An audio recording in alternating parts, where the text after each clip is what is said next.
निवडणुकीच्या वेळी महाविकास आघाडी टिकून राहावी यासाठी मी 2 पावले मागे आलो असल्याचं शरदचंद्र पवार राष्ट्रवादी काँग्रेस पक्षाचे अध्यक्ष शरद पवार यांनी म्हटलंय। आपल्याला लोकसभा निवडणुकीच्या जागा वाटपात जास्त जागा मिळायला हव्या होत्या असंही शरद पवार यांनी म्हटलंय। मात्र महाविकास आघाडी एकत्र राहिल्यामुळे आपल्याला लोकसभा निवडणुकीत यश आलं असल्याचंही शरद पवार यांनी म्हटलंय। इतकंच नव्हे तर विधानसभा निवडणुकीच्या तयारीला लागण्याचे निर्देश देखील शरद पवार यांनी दिलेत। या माध्यमातून आगामी विधानसभा निवडणुकीत जास्तीत जास्त जागा मागण्यात येणार असल्याचे संकेत देखील त्यांनी दिले आहेत। केंद्र व राज्यातील भाजप सरकार जनतेला वाऱ्यावर सोडून मजा मारतात। राज्यात कायदा व सुव्यवस्था पूर्णपणे बिघडलेली आहे। महागाई बेरोजगारीनं लोकांना जगणं कठीण झालंय। सरकारनं बियाणं आणि खतांचा काळा बाजार करून शेतकऱ्यांची लूट सुरू केली आहे। नीटचे पेपर फोडून विद्यार्थ्यांचं भविष्य उद्ध्वस्त करणाऱ्या भ्रष्टाचारी महायुती सरकार विरोधात काँग्रेसनं आज राज्यभरात चिखलफेको आंदोलन केलंय, अशी माहिती महाराष्ट्र प्रदेश काँग्रेस कमिटीचे अध्यक्ष नाना पटोले यांनी दिली आहे। ओबीसी आंदोलनाबाबत सरकार आंदोलकांची बोलणं करतंय। सामाजिक समतोल बिघडला नाही पाहिजे याची काळजी सरकारनं घ्यावी।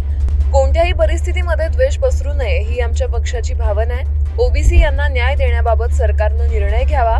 2 समाजात संघर्ष होणार नाही याची काळजी सरकारनं घ्यावी।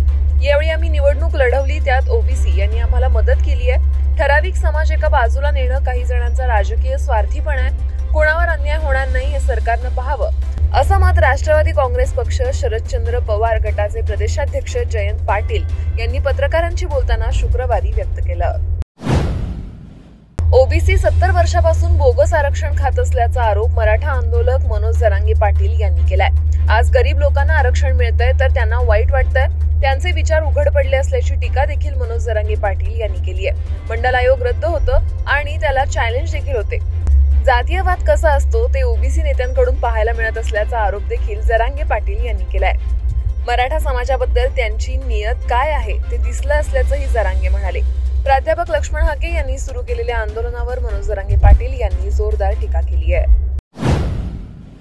राज्यात परीक्षांमध्ये होत असलेल्या घोटाळ्याबाबत युवा सेना प्रमुख आदित्य ठाकरे यांनी सरकारला चांगलंच धारेवर धरलंय। सीईटी परीक्षा पैसे कमावण्यासाठी घेतली का असा सवाल त्यांनी केलाय। तसंच पेपरमध्ये चुका आहेत त्यामुळे पेपर सेट करणाऱ्यांची परीक्षा घेतली पाहिजे असंही ते म्हणाले। आदित्य ठाकरे यांनी आज पत्रकार परिषद घेऊन सीईटी, नीट आणि पोलीस भरतीबाबत आपली भूमिका स्पष्ट केली आहे।